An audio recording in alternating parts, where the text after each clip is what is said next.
This is too big. Have you ever felt your bills were bigger than God?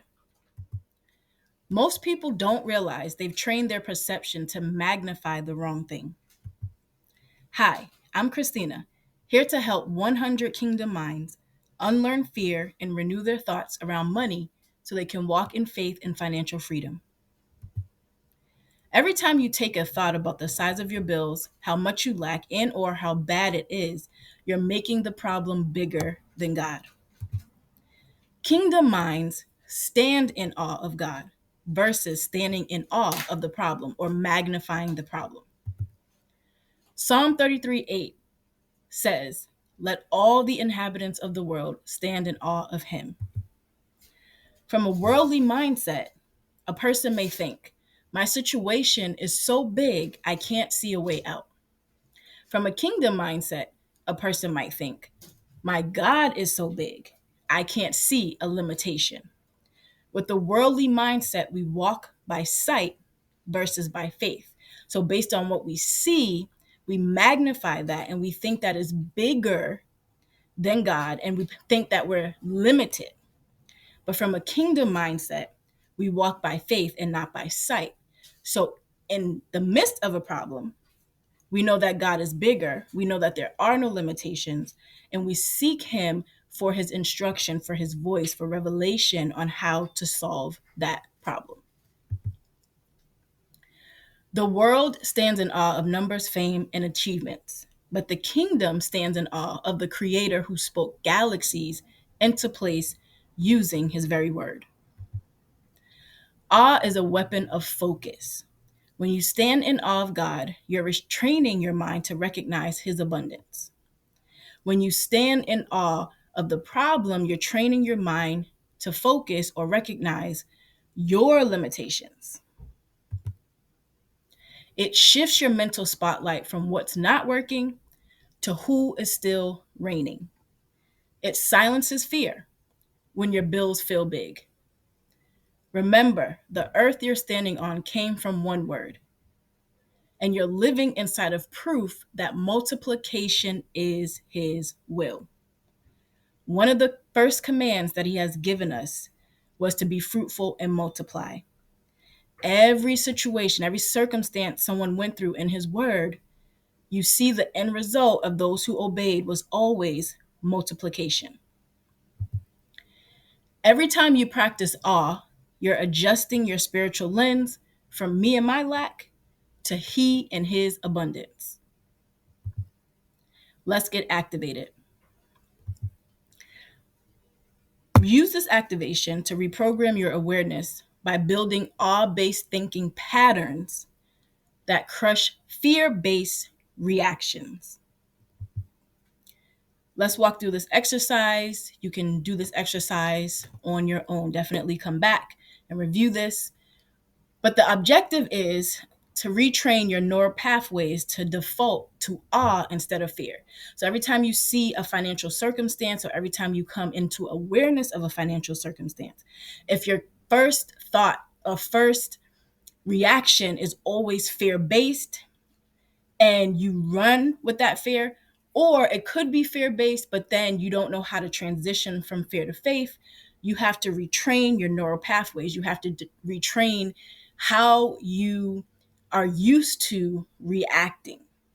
And so when you focus on awe, when you focus on how big God is, even though your default might be fear, because you retrained your neural pathways, you'll instantly navigate towards magnifying God versus magnifying the situation.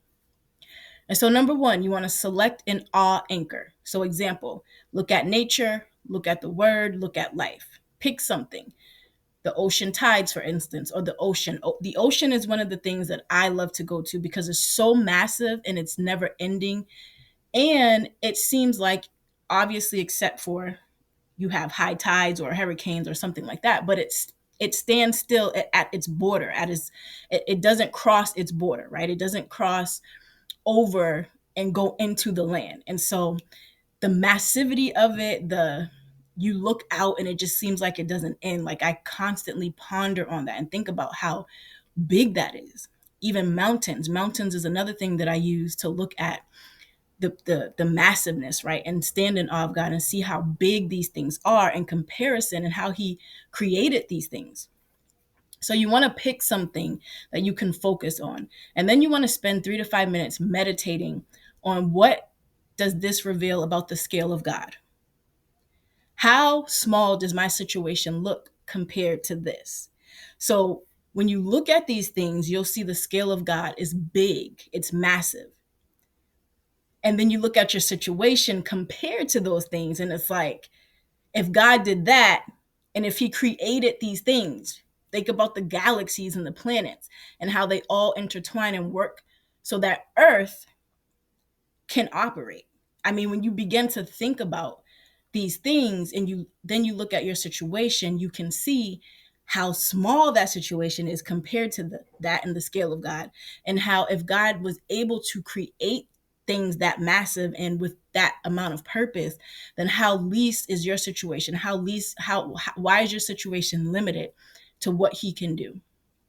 And then you want to write one statement of awe per anchor. So, for example, the same God who feeds the sparrows multiplies my resources, or the same word that formed the earth is forming my provision. You want to repeat this daily for 21 days. It takes 21 days to begin to shift your thought patterns, right, and your neural pathways. And so you want to meditate on this for 21 days.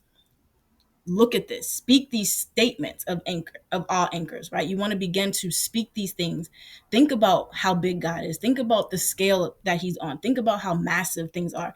Think about the multiplication that exists in the world, right? Think about it from the perspective of his word as well, to help retrain your mind and retrain your way of thinking and seeing things, to know that if that's possible, then whatever you need from your financial situation is also possible, and he's also willing to help.